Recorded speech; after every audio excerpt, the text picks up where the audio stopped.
I'm a forensic science major at Crescent Valley University. And this semester, I'm taking cadaver dissection as part of my anatomy course. The lab is eerie, the cold, the sharp scent of formaldehyde, and the silence that settles in as we work. We all handle it differently, but it's not for the faint-hearted. Then there's Simon. He's quiet, keeps to himself, and always brings this small black lunchbox to every class. At first, I thought it was odd. He keeps it right on the counter beside him, even though most of us just leave our stuff outside in the lockers. And it's not like we're taking lunch breaks during a dissection. No one's ever seen him open the lunchbox, and he keeps a close eye on it, like it's something precious. The whole setup is strange, but I told myself it was just one of Simon's quirks. Curiosity got the best of me one night, though, and I decided to hang back after class, pretending to tidy up, watching him out of the corner of my eye. That's when I saw it, just for a moment, but it was enough. As he packed up, Simon reached into the cadaver, carefully removed something small, and slipped it into his lunchbox. I froze, my stomach churning. Unsure if I'd really just seen what I thought I did. It couldn't be. Could it? I turned and walked out before he noticed me, my heart racing. I wanted to believe I was imagining things, but I couldn't shake the dread building inside me. What could he possibly be doing with that? And why would he need to take anything from there? I tried to shrug off what I'd seen. Maybe I was just tired or overthinking things. Simon was odd, sure, but that didn't mean he was up to something sinister, right? A few weeks later, our professor announced that the final examination would be a practical assessment of our forensic skills.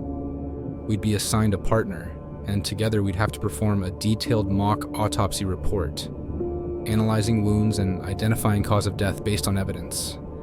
I'd hoped for someone I was comfortable with, but of course I got paired with Simon. The next few days were strange. Simon was quiet and focused, almost unnervingly so. He moved with eerie precision, handling the cadaver as if he were the only one in the room, occasionally muttering to himself as he inspected each section.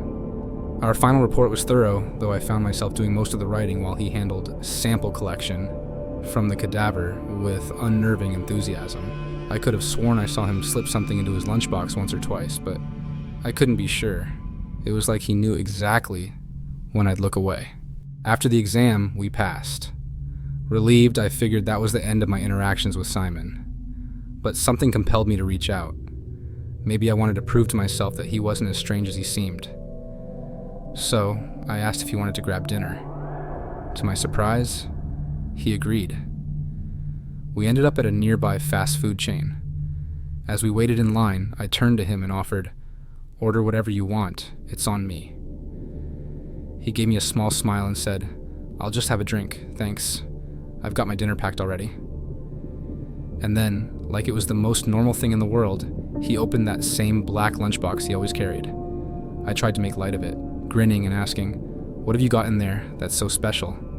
Simon looked up at me, his eyes gleaming with a strange intensity.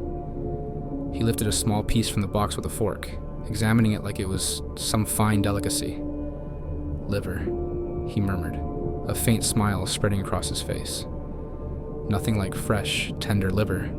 I froze, staring as he lifted a piece to his mouth and took a slow, careful bite. My stomach twisted, and I felt my face go pale as the horror sank in. Seeing my reaction, Simon leaned in, his voice low. "The key," he murmured, "is choosing a specimen with just the right texture. It's all about preservation." I pushed back from the table, fighting the urge to be sick. Simon raised his drink in a silent, unsettling toast, as if we now shared some dark secret. As I stumbled out of the restaurant, one thought echoed in my mind. Maybe the final exam wasn't really over, at least not for Simon.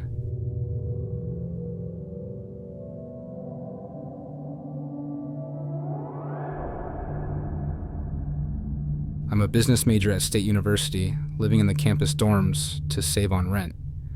Between classes and my late-night job at a diner, I'm barely in my room. My roommate, Grayson, is the opposite of me, always out partying, usually stumbling in late, sometimes drunk or high. But a few days ago, something about him changed, though I couldn't pinpoint what. 3 nights ago, I got back to the dorm around midnight, dead on my feet after work. As I opened the door, I saw Grayson standing by the window, motionless, staring out into the darkness like a mannequin.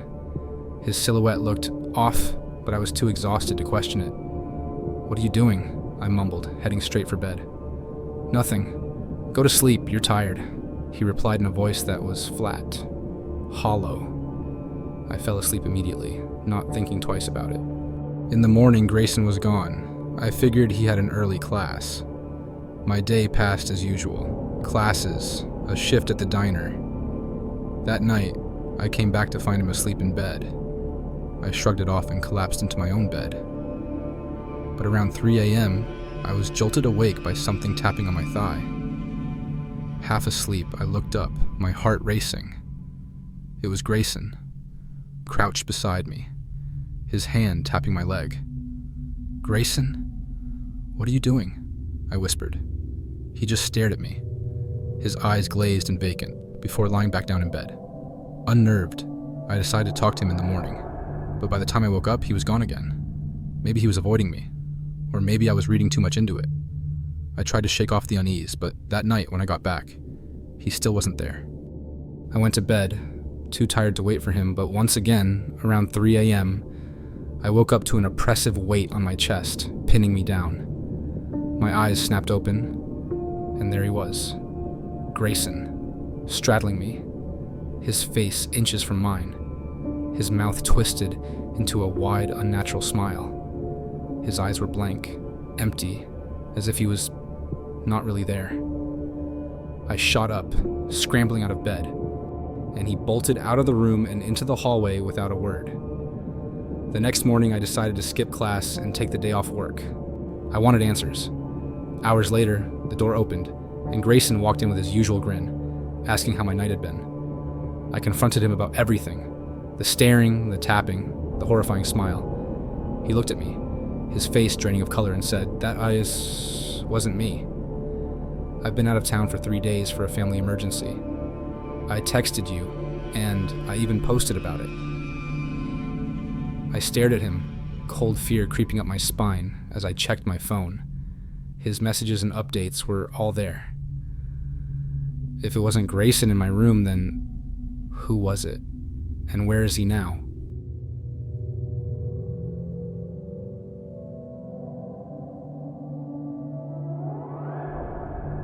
Back when I was a psychology student, we had a substitute professor for our suspect profiling class, Dr. Garrison. There was something unsettling in how vividly he described the minds of killers, especially serial killers. He would linger on the details, how they selected their victims, the pleasure they took in control. His lectures were mesmerizing, though often chilling. I admired him then, fascinated by his depth of knowledge, but now I see it in a new, horrifying light. One day, one of my classmates, Jessica, was suddenly absent. She was a top student, always seated right in the front, always engaged. Weeks passed, and her seat remained empty. We whispered about her absence. Some said she must have dropped out. Others speculated she'd taken ill. Then, 2 weeks before the semester ended, Dr. Garrison himself disappeared, replaced by yet another substitute. Just like Jessica, he was gone without explanation, leaving only a strange, unsettled feeling behind. Years later, now with the FBI as a profiler, I was browsing the Bureau's most wanted list, reviewing profiles of fugitives. Then, I stopped, heart pounding. Staring back at me from the screen was the face of my former professor. The real name was different, but the eyes, the cold, analytical stare, were unmistakable. Dr. Garrison had a chilling alias, the rhetorician. As I scrolled through his file, dread grew in my stomach. His modus operandi was meticulously described, matching the very characteristics he once lectured on, almost as though he was showing us his methods all along. Dr. Garrison's victims, his students, as he called them, were found posed in agonizingly still, mannequin-like postures, a haunting echo of life just before death. He'd leave each of them with a meticulous surgical incision across the forehead, almost like he was opening up their minds. The FBI file noted this as his signature, the precise forehead incision, paired with a message he carved somewhere on each body, typically on the arm or chest. I know you. Jessica was one of them, her name listed as one of his early victims. He'd been preying on young minds, students, people who'd come to trust him. He'd vanished, evading the FBI for years, blending seamlessly into the academic world, reappearing only to disappear again. A new alias, a new school, each with its own tragic trail of students who were found posed in death, their minds literally and figuratively dissected. I scrolled further, seeing pictures of victims who had unknowingly crossed paths with a predator, someone they likely thought was their mentor. The file was filled with photographs, evidence of his brutal work and the perverse artistry in each kill, each posed like a twisted homage to his own depravity.